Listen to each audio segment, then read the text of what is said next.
কাপগুলো ধুয়ে দিয়েছো কি বলো? হুম। ভাত রান্না করেছো? তরকারি? হ্যাঁ করেছি বাবা, সব করেছি।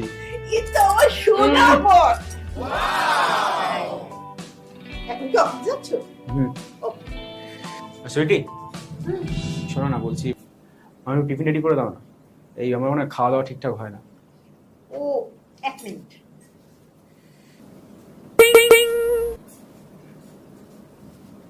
এই নাও।